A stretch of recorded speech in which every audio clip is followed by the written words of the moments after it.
it can seem at times like there are so many problems that we could never find solutions for all of them. Like we're just doomed.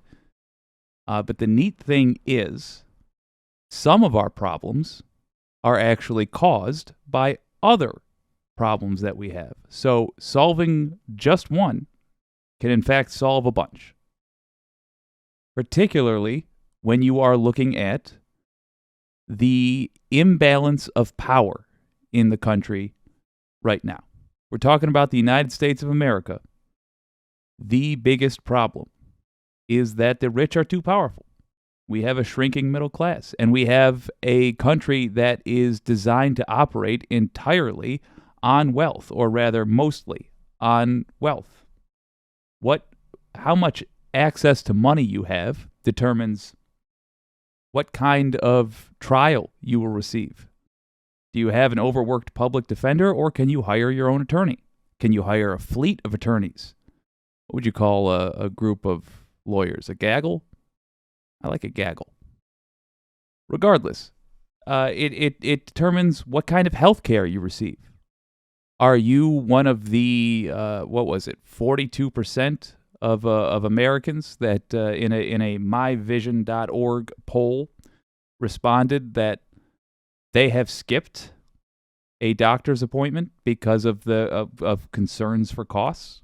Do you know someone who was among the 26,000 Americans that died because they abstained from medical care because they couldn't afford it in 2008? The amount of money one has determines their quality of life, as well as their access to what we claim America is in the United States. And it's getting worse. You can look at it on a graph, as a matter of fact. You can see a chart of it just plummeting. This is represented by the percentage of America's wealth held by the middle class. Let's have a look at this. This is from the Pew Research Center. On the left over there, that's 1970. On the right, 2020. Dark blue line. That is the upper income households. In other words, the rich. How much of America's wealth is held by the rich? Versus middle income households. In other words, the middle class. Right around 2008. Switched. The rich have more power in America than the rest of us. We've always sort of known that. We've always sort of intuited that. There it is. There it is in chart form. What's the cause? Matter of fact, we know what the cause is. In 1970, if you were in the upper income, if you were in the top tax bracket, then 70% of your income was taxed. 70% if you were a rich man in the 70s. What do you think it was in 2021? 37%. We have allowed the rich to cease contributing. If you think that a 70% tax rate for the richest of us is unfair, bear in mind that the richest among us used to have to pay a 90% tax rate in the 50s during a period that is considered one of the largest for American economic growth. It's not an unreasonable tax rate, because that only kicks in after you've already made far more than you need. Instead, we let them keep it so they can buy more stocks for themselves. Why is this happening? In part, it's because we allow legal bribes. What can you do about it? You can get big money out of politics. Did a video on it. I'll link to that in the description. I'll also link to just the actionable material that you can do right now. Tell your representative you want to get big money out of politics. What else can you do about it?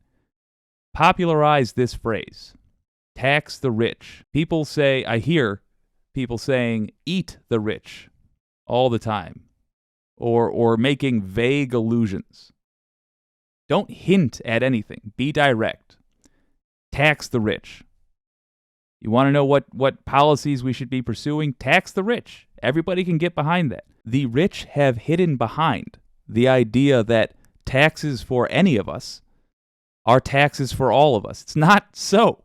It is simply not so. The way it's been working is that for every ultra-rich person we create, for every multi-billionaire, we're also creating thousands and thousands and thousands of poor people. Every time we allow someone to keep so much of the product of our collective labor, we are weakening the country. When you talk about this on social media, popularize the phrase, tax the rich. Because ultimately, that's the game plan. To make it easier to tax the rich, we can get big money out of politics. You can also directly speak with your representative, speak with your governor, speak with your senator. Make it clear that we're no longer falling for this. We now have decades of aggregated data. It's crystal clear. They can't play this game anymore of pretending like giving money to the rich is somehow good for the middle class. Clearly it is not. So, let them know we're no longer falling for it. Let them know this is something we're passionate about. Let them know there will no longer be two Americas, one for the rich and the leftovers for everybody else.